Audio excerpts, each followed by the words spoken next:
Hi there, it's Llarold, and today I'm going to talk about how to play Brewmaster Monk in Dragonflight Patch 10.2. This is primarily going to focus on how to play the class. It's a guide. If you want more of a deep dive on the philosophy of the class, you should check out the State of the Class video I made on Brewmaster Monks a few weeks ago, or I guess about a month ago at this point. And with that being said, let's just get right into it. And we'll start with the changes. There really aren't any. Blizzard's approach to tank balance in patch 10.2 has mostly been to do nothing because they already got it perfect in Season 2, right? Right? Sure. I mean, to be honest, that's kind of true. Tank balance is pretty good, and except for the massive redesign of Vengeance Demon Hunter, the classes are just getting their relative balance tweaked via set bonuses. But I think that works. It's not necessarily what I would want. If I ruled the world of Warcraft, tanks would get big rounds of changes every patch. We'd have new stuff to explore, new problems to solve, new questions to answer, and that would be something that happens every, 3 or 4 months. But this'll work. Now let's just briefly talk about how Brewmaster Monk plays. It's a fast-paced, high-damage tank. It's great in raids, and usually not all that great in Mythic Plus. There is a decent chance they lose a tiny bit of ground in raid this tier due to their set bonuses being not all that great for raiding, but they also may perform much better than usual in Mythic Plus this season because their tier set bonuses provide a lot of steady healing in Mythic Plus, which really helps shore up the class's biggest defensive weakness there. Monks have an absurdly long list of offensive and defensive cooldowns. Their rotation is pretty complex for a tank, but it is strong. The defensive toolkit is the best in the game for dealing with burst damage, not even really close, so it's great at tanking in raids. You know, even with the tier set bonus being kinda, it's still gonna be pretty good in raid. The self-healing is surprisingly strong in raids as well, which is fantastic and, quite a change of pace from all the other expansions of WoW post like Warlords of Draenor. It's not Blood DK, but nothing is, and comparing it to a Paladin or Warrior, I don't feel like I rely on healers nearly as much when I'm playing a Monk. So if those are the two ends of a spectrum, with Blood DK as a totally self-sufficient tank on one end and Warrior as a totally healer-reliant tank on the other, Monk is somewhere in between, but a lot closer to DK than most other tanks, I think. Brewmaster Monks are great tanks if you can manage their enormous complex toolkit. There is a lot to learn, and whether that's a good thing or a bad thing really is just a matter of your opinion. Some people want to log in, turn their brain off, and slam buttons. Warrior's great for that. Monk isn't the class for that at all, and that's okay. It requires a lot of thinking, a lot of skill, a lot of practice, and probably worst of all, a lot of keybinds. But when it's good, it's amazing.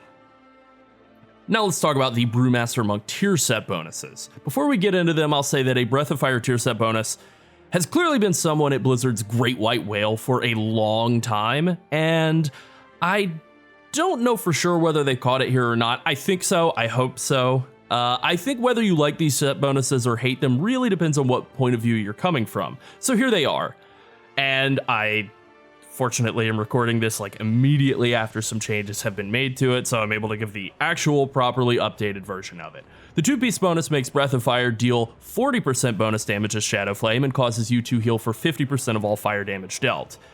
Now that only applies to fire damage that you deal with your spells, so Breath of Fire, Exploding Keg, that kind of thing, but not like fire damage procs from a trinket. The 4-piece bonus gives your attacks against targets affected by Breath of Fire a chance to deal 15% extra damage as Shadow Flame.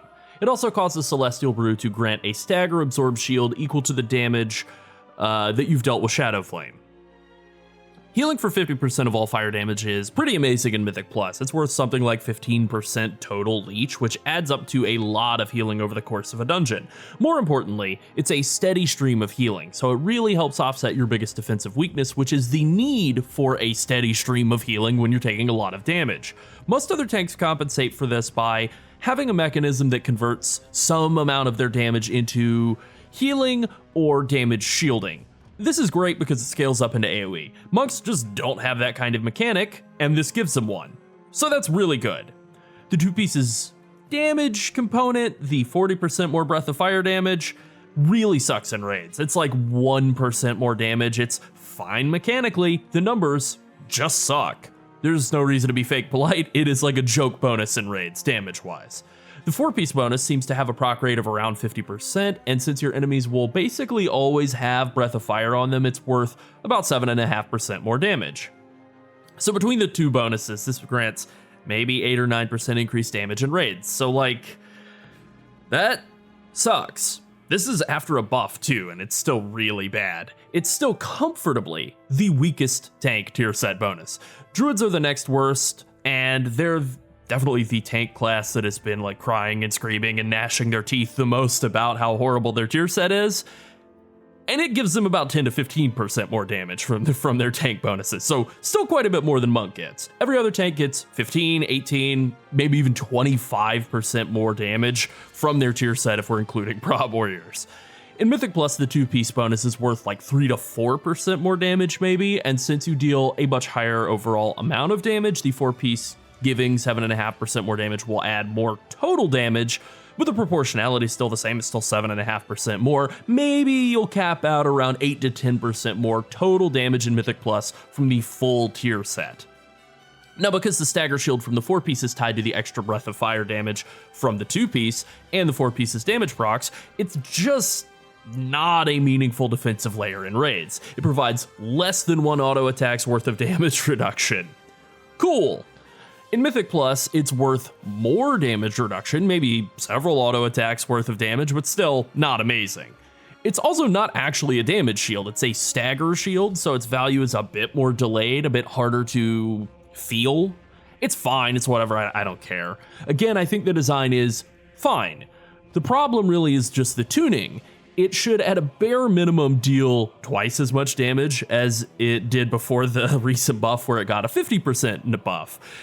Whether that's through increasing the proc value or the proc rate, I don't really care. Either is fine. It probably should do more damage than it did, though. You know, I feel like at this point I'm digging around in the bottom of a dumpster. I would settle for some scraps. I would love some scraps right now. And before we move on, it may seem like I'm upset about the class. I'm not. The underlying class is really good. It doesn't need a tier set at all in order to remain competitive. The problem is that this is going to be proven in the coming raid because the tier set is bad. It's honestly not bad defensively for Mythic Plus.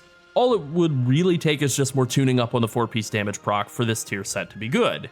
The design is fine, the numbers, they're just wrong. Even after this week's buffs, they did about half of what they needed to do for this tier set to achieve the bare minimum of what every other tank tier set provides, and instead of getting doubled to hit that minimum threshold, they got 50% more. Meh. Now let's talk about talents. I have 3 talent setups to consider here, a Mythic Plus setup and 2 raid setups, one for single target, sort of maximum damage pushing, and then one that's just more defensively oriented or just better for AoE as well. All right, here we have our talent setups. I have 3 of them here that I want to look at, a Mythic Plus setup, a single target raid setup that's sort of more damage oriented, and then an AoE one that also you can use the single target. It's more defensive, sort of the more generic raid setup. So we'll start with the Mythic Plus one, and I just kind of want to emphasize all of the essential talents that you want to take in this loadout, and then also kind of point out some of the optional stuff. Like, technically speaking, Detox is optional. I think the reason that I consider this kind of a mandatory talent in Mythic Plus is the ability to Dispel is just so useful that anytime where you would need it, to need it and not have it is so much worse than to have it and not need it. It's not like any of these other points that you're able to pick up here are so like game-changing, build-defining, whatever, that it's worth running the risk of not having it when you do need it. Now, there are a couple of talents here that are optional. Dance to the Wind, dodge chance throughout Mythic Plus. You know, it's only 10% dodge chance, but that basically is 10% less damage in the course of a Mythic Plus. You really do take most of your damage from auto attacks as a tank in Mythic Plus, and at 10% more dodge chance is 10% less auto attack damage taken, so that adds up pretty quickly. The alternative being Dampen Harm, which is amazing in raids. It really is like a huge damage reduction skill for any sort of large targeted damage effect. In Mythic Plus, that just isn't as valuable. You have Celestial Brew for a lot of those, you have Fortifying Brew for others, and really you get killed more in Mythic Plus as a monk by being auto attacked until you die than you do by dying to the big predictable spike of damage that you wish you had Dampen Harm for. So Dance of the Wind really wins there.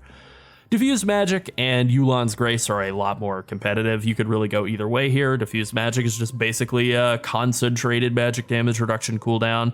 Being able to dispel all of the magic effects that are on you back onto the caster can be useful. Not nearly as useful as something like Spell Reflection, though. Yu'lon's Grace is just very easy. You put it on, now you get magic shielding all the time. Just very, like, no effort or thought required at all. Pretty good. A lot of the other things around here, Fortifying Brew, you got to take it. Strength of Spirit, you got to take it. Close to Heart, you really want to take it. More healing intake for you and everybody else is huge. Summon the White Tiger statue, I'm a big fan. I really like having that and just the sort of free damage from Resonant Fists. Bounce back, 4 seconds of very small damage reduction every half a minute. Really does not add up to a lot, so... I prefer to just not even bother with any bounce back or any of that. Now over in the right-hand tree, you've got some things like Pretense of Instability, getting 15% dodge every time you chug one of your main 2 brews. That's up with pretty high uptime. That's pretty great to have. Training of Nizhao gives you a lot of mastery, gives you a lot of dodge chance throughout the course of dungeons. So you're really getting dodge passively from 3 different sources. Training of Nizhao, Pretense of Instability, and Dance of the Wind, pseudo-passively, I guess. And then you're also getting just a lot of dodge from your Blackout kicks. Obviously, you're taking Shadowboxing Treads. You do want to take Storm South's Last Keg, Bone Dust Brew, Bountiful Brew, Weapons of Order. Weapons of Order is kind of a controversial one because I played around with Press the Advantage a lot in the last season, and it was extremely popular at the highest end of Mythic Plus pushing. A couple of reasons for that. I mean, for one, it's just a little bit more consistent value than Weapons of Order. This is kind of very obvious. Like, Weapons of Order sims better. It is better for DPS in the vast majority of keys. The issue is just simply it's up for 30 seconds and then it's down for 90 seconds, whereas Press the Advantage is going to be giving you value 100% of the time. Press the Advantage, I think, is like a little easier to use for a newer player. It's sort of at like both ends of the bell curve. It's like easier to use at the very lowest end and then much harder to use at the very highest end.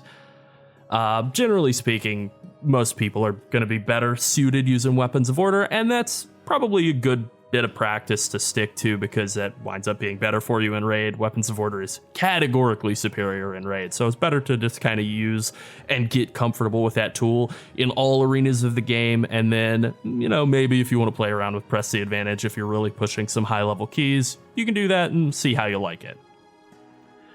Now, this actually leaves us with kind of one fallback point to put a point into. If I'm doing stuff that I don't think is going to be particularly challenging, I usually just put that point into Chi Surge because it's like a bit of free damage. Not great. You can put it into Blackout combo. I don't really like Blackout combo in Mythic Plus because there's a lot of time where you're in and out of melee range and it's just one extra thing to keep track of that can be kind of annoying. But being able to Blackout combo in Mythic Plus and get Blackout combo on all of your Breath of Fires and all of your Keg Smashes, it adds a lot of value. It certainly adds more value than the passive bit of extra stagger and haste from High Tolerance, but High Tolerance is super easy to use, very low effort, and still a pretty good single point, so I generally just go with High Tolerance if I'm taking anything I think is going to be challenging. Let's see, what else? Bob and Weave versus Black Ox Brew. Now, Black Ox Brew can be really great in raids because being able to Celestial Brew multiple times in the span of what would have normally been one Celestial Brew cooldown can just be really good for your survival. Like, I used this on Mythic Sarkareth, and it was essential. I wouldn't have been able to kill Mythic Sarkareth without Black Ox Brew. That's not really the same for, like, doing a Mythic 15 weekly or something. Like, you probably can get away with using Bob and Weave. You'll get more passive, staggered, smoothing damage reduction, basically. I just really prefer Black Ox Brew. Again, I said it elsewhere, it's sort of like playing with the safety off. I just am a lot more comfortable with playing with that safety off, and, having gotten used to using this tool elsewhere, I really don't ever want to go back to not using it. And I think it's a lot better once you get a mastery over it than sort of a passive damage smoothing effect, but some people may disagree, and that's okay. All right, now let's take a look at the raid setup, and we'll start with a defensive raid setup first. And the main things that we'll notice here are that we've swapped over to active defensives in the left-hand tree. You know, we've swapped off of Yulon's Grace and Dance of the Wind because this is a raid setup. Most of the damage is not going to be coming from auto attacks. It's going to be coming from, I mean, I think most of the damage is technically going to be coming from auto attacks, but most of the danger is going to be coming from like specific spells, specific boss abilities, and those you want to have Dampen Harm or Diffuse Magic available to counteract. We're also taking Improved Touch of Death just to make using Touch of Death a lot easier in raid settings. I think that's really important. I have Detox because I swapped to this talent setup for sections in Aberrus where I need to dispel myself or die. But I think in normal situations, you would probably just put this in Spearhand Strike, your Interrupt, and I think I'll even go ahead and do that now because I'm not going back into Aberrus, at least until Season 4. In the right-hand tree, again, most of this stuff looks fairly similar. We are taking Training of Nizao because it gives you a lot of extra stat budget that's pretty valuable. You could take Light Brewing instead, but I wouldn't take Light Brewing and Black Ox Brew. They're sort of two talents that do a similar thing. I think Black Ox Brew is a lot more effective at what it does. And so I don't really think Light Brewing is all that necessary. Plus, you get a lot of damage reduction out of Training in Nizao. 15% more mastery is still a lot more dodges even in raid, and that does add up to a lot of extra damage reduction. Otherwise, we're taking a lot of damage-oriented talents here to kind of maximize our AoE damage. Things like Counter-Strike. Not necessary. If you really wanted to drop this and get some more damage reduction, you could take Pretense of Instability even in raid. You'll lose some damage, but you will be a little bit better at not getting auto-attacked, and nothing wrong with that. Also, I've taken Chi Surge and Blackout combo, but those are 2 points that you could put into high tolerance if you were really worried about your survival. So a survival-oriented talent setup would probably look a little bit more like what I have on the screen here, where you're taking Pretense of Instability and high tolerance with 2 points, and sort of more of an AoE damage-oriented setup would be with Counter-Strike, Chi Surge, and Blackout combo. And now let's look at the Facepalm setup, which is very slightly altered once again. I have dropped Spearhand Strike, the Interrupt for Eye of the Tiger. This is a damage increase that could be measured in like dozens. This is truly dozens of DPS, but it is a DPS increase over having an Interrupt on fights where there's nothing to interrupt. Might as well take it. You could very easily drop this for Hasty Provocation if you ever need to move a boss around, or Improved Roll if you ever need even more mobility. There are plenty of talent options available. Generous Pour, that's certainly an option you could take instead. Maybe you don't need a Ring of Peace. Boom, there you go. 2 points in Generous Pour. Now everybody loves you. You're giving them a tiny, tiny bit of avoidance, and there's nothing wrong with avoidance.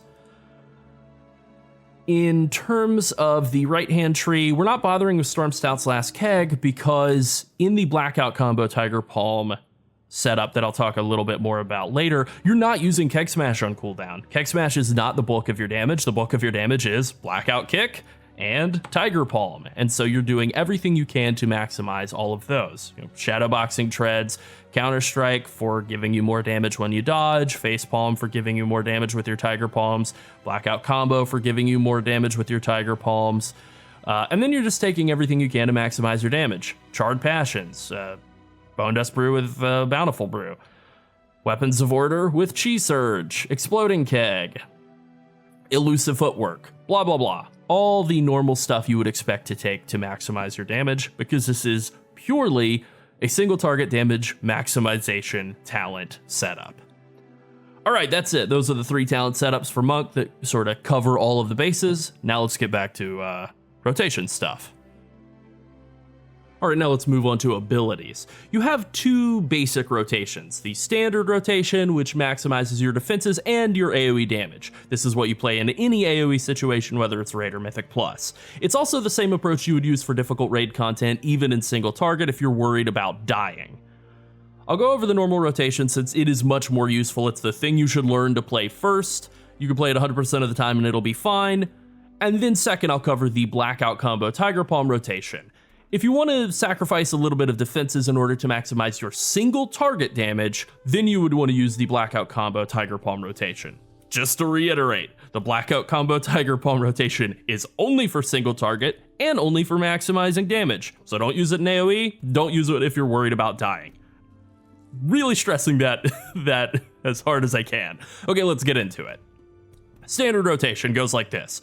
Keg Smash, Rising Sun Kick, Blackout Kick, Breath of Fire, and Rushing Jadewind are your 5 main rotational skills, and you want to try to maximize your usage of all of them once you've made use of your offensive cooldowns.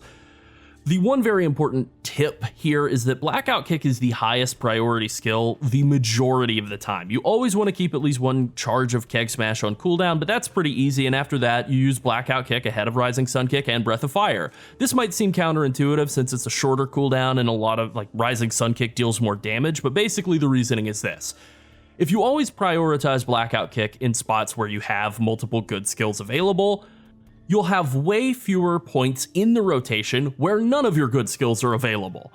In those spots, you're forced to hit Tiger Palm or Spinning Crane Kick. Now, there are points where you have to hit Tiger Palm or Spinning Crane Kick, and that's fine, but those are filler skills. One is for single target and one's for AoE, and your goal should be to use those as little as you can, generally speaking, and hitting Blackout Kick as much as possible is how you achieve that. Using your cooldowns can be a bit complicated. The main rule of thumb for managing offensive cooldowns and your rotation in general is just to not let your abilities sit on cooldown. You obviously can't cast everything at once due to that pesky global cooldown, so prioritizing things correctly is important, but if you manage to at least use all of your abilities as much as you can, you're already off to a great start. You have a ton of offensive cooldowns, and Touch of Death is the only one with any sort of special usage requirement. You can just use the rest of them as you like. Whenever possible, you should try to overlap them with each other when they have sort of a synergistic buffing component. This will make them do a lot more damage. For example, you throw an Exploding Keg just randomly at an enemy, it might do 30,000 damage. That's fine. But if you got Bone Dust Brew and stacks of Weapons of Order up on the target first, you might be able to get twice as much damage, potentially more than that if you're using agility potions and maybe an agility trinket proc, that kind of thing. This means you have to think a bit like a damage dealer when you're using all of your cooldowns. One other important note here is that Exploding Keg deals extra damage for every hit you land while its 3-second debuff is active, so before you cast it, you want to be sure to refresh Rushing Jadewind, then you throw Exploding Keg out. Now in single target, you don't need to follow up with Spinning Crane Kick, but in full-scale AoE, it is a nice idea to follow up with a couple of Spinning Crane Kicks, 2 in a row, immediately after the Exploding Keg as well. It's an important aspect of maximizing the damage that it deals in AoE situations. It's a really big source of burst damage. It's also a pretty good source of burst healing thanks to the new tier set bonuses. Now let's go over your main defensive skills. You have Celestial Brew, which is a big absorb shield. You should use that whenever you need to mitigate big, predictable burst damage from bosses in raids. Usually that is something that, boss starts casting a tank killing strike, you use Celestial Brew, you live through tank killing strike. In Mythic Plus, it's a lot more of a reactive skill in most Mythic Plus pulls. Now, there are lieutenant mobs that'll cast a, tank killing punch, and you want to Celestial Brew that, but a lot of the time it's just your health dips low, you press Celestial Brew, and then you press Expel Harm and heal yourself back up. Purifying Brew is your most commonly used defensive skill. It reduces your incoming damage. You can kind of think of it as a damage reduction skill that you use whenever your stagger value gets kind of high. The most commonly asked question, I think, over 10 years now I've been talking about Brewmaster Monk is, when should I cast Purifying Brew? And I think the answer is pretty often. This tends to overlap with taking a lot of damage. If you take a lot of damage and your health value drops low, you are then going to be staggering a lot of damage, so your Purifying Brew would do a lot of damage reduction for you. Using Purifying Brew is kind of a thing you develop a feel for as you play Brewmaster Monk more. It's definitely the thing that players ask the most about when starting out, but it's also kind of a thing that you don't really need to micromanage all that hard. There are huge diminishing returns in using Purifying Brew multiple times in a row very quickly, so you'll usually want to stagger your Purify casts out a bit. Every 8 to 10 seconds or so, under normal tanking circumstances, usually gets the job done, but hitting Purify anytime you suddenly take a lot of damage is a good idea. I already mentioned Expel Harm. It's your main heal. If you're playing super defensively and tanking a lot of damage, you can kind of use it on cooldown. Otherwise, if you need healing, you press Expel Harm, you get healed. That's pretty much how it works. Now let's talk about defensive cooldowns. You have Fortifying Brew, Dampen Harm, Diffuse Magic, and Zen Meditation. You can also count Celestial Brew as a cooldown, I think, but I've already talked about that one. All of these cooldowns are pretty useful. You can use Fort Brew and Dampen Harm pretty much just as normal defensive cooldowns. They're good for everything. Diffuse Magic is only useful for magic damage, but it's very good at that, and the cooldown is pretty short. 90 seconds is pretty short for a tank cooldown. It's a great one. And finally, Zen Meditation is one of the weirdest and hardest to use cooldowns in any tank's kit, but it can be really good for mitigating some damage events. The main thing is you don't want to try to sit in it, since you won't be able to dodge or parry any attacks while you're channeling, so you're guaranteed to get hit and have it canceled. You need to be doing stuff with generating brew cooldown and mastery stacks and maintaining stagger and doing damage and all of that sort of thing, not just floating around. So generally speaking, Zen Meditation is really only useful for mitigating big predictable boss spell casts or damage over time effects where you don't have anything that you could hit to stay alive during a boss intermission or something. So it's really good for very specific purposes, but those are fairly limited. One final thing I want to mention here is Black Ox Brew. It resets the cooldowns on Purifying Brew, Celestial Brew, and refills your energy bar. The ability to have a Celestial Brew available on a reduced cooldown can be an absolute lifesaver. Now, this is maybe one of the more controversial talents in the tree. You're getting an active defensive cooldown as opposed to Bob and Weave, which is just sort of passive damage reduction. And I think a lot of people would much rather have the passive damage reduction because you don't have to do anything to use it effectively.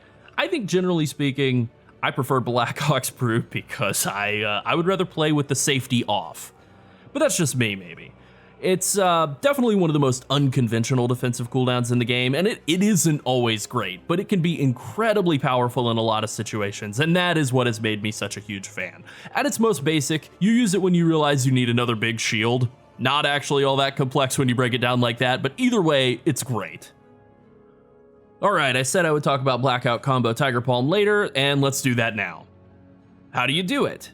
You spend every Blackout combo on Tiger Palm. Yeehaw! So the way that this actually works is that you have a couple of windows built into your rotation. Blackout Kick is a 4-second cooldown, and you want to use it on cooldown from the start of the fight, basically until the end of the fight. There are a few exceptions here. Sometimes you gotta move out of melee range from a boss. Sometimes you have to use defensive skills like Expel, Harm, or Celestial Brew so that you don't die. That is more important than continuing to Blackout combo Tiger Palm. Living matters. At other times you might want to use offensive cooldowns like Weapons of Order, but generally speaking the idea is to use Blackout Kick every 4 global cooldowns, so 15 times a minute, and every time you do you want to spend one of the 3 global cooldowns in between on Tiger Palm. This can be a little easier said than done because it requires breaking free from everything you know about Brewmaster Monk's other normal play style. For example, ideas like you need to keep Keg Smash on cooldown, get sidelined in favor of just hitting as many Blackout combo Tiger Palms as you can. Here's the main structure. Blackout Kick, then cast Tiger Palm once and only once every Blackout Kick cycle, and fill the other 2 global cooldowns per Blackout Kick cycle with important skills. Repeat that permanently until the boss dies, you'll do a ton of damage. Now, as for how you handle this playstyle, that changes a bit from moment to moment because some of your skills interact with Blackout combo and some don't. You never want to use the skills that would steal Blackout combo before using Tiger Palm. So we're talking Keg Smash, Breath of Fire, Celestial Brew, Purifying Brew. But you don't want to let the ones that won't steal Tiger Palm sit on cooldown any longer than they need to. So we're talking Rising Sun Kick, Rushing Jade Wind. That's pretty much it. All of your offensive cooldowns.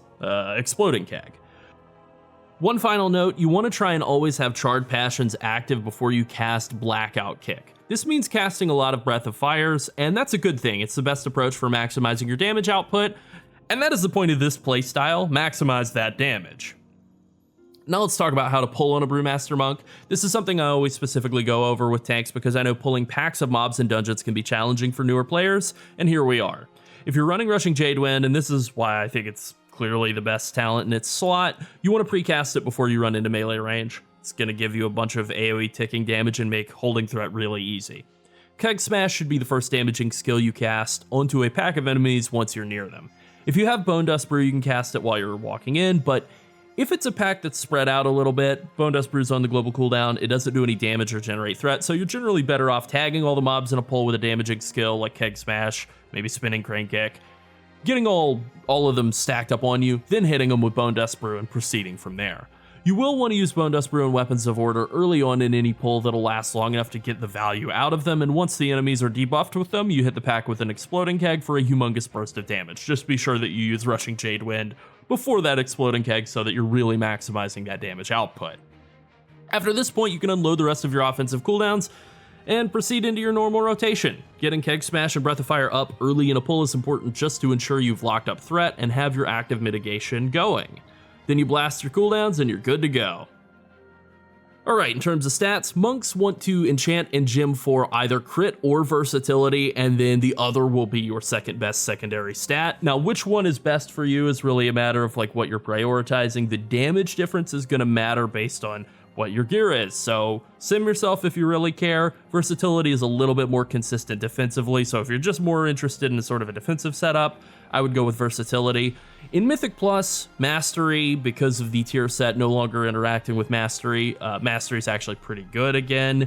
And so you could, if you're really pushing high level Mythic Plus and you want to maximize your damage reduction from auto attacks, Mastery becomes a really good stat. But outside of that one niche of high level Mythic Plus, pushing Mastery is not all that great. In any case, agility is very valuable, so whenever possible, you really just want to focus on maximizing your item level. In general, for maximizing damage output, craft and gem and enchant for versatility and crit. Alright, that's it. I love Brewmaster Monk. I know it's a little bit of a downer on their tier set in this upcoming season, but again, I don't think that the design is bad at all. I think that the damage is all that's a real problem with it, because the healing that it provides is based on the damage that it deals. And they've already buffed it once. There's clearly an acknowledgement that it's maybe not up to par with the other tanks. And, you know, the underlying tank, Brewmaster Monk, is stronger than a lot of the other underlying classes. So it kind of makes sense that they would use the other tier sets to bring those classes up onto par with Brewmaster Monk. It would be nice if the Brewmaster tier set dealt a little bit more damage, though. Maybe we'll see another buff in a couple more weeks. I certainly would like to see that. They're pretty much in great shape. If they did even just like a couple % more damage from their tier set bonuses, I think that they would be looking like a #1 tank in both Raid and Mythic Plus. And yeah, I mean, what can I say? I've always been a big fan, and I remain one. All right, that is it. Thank you for watching. Bye.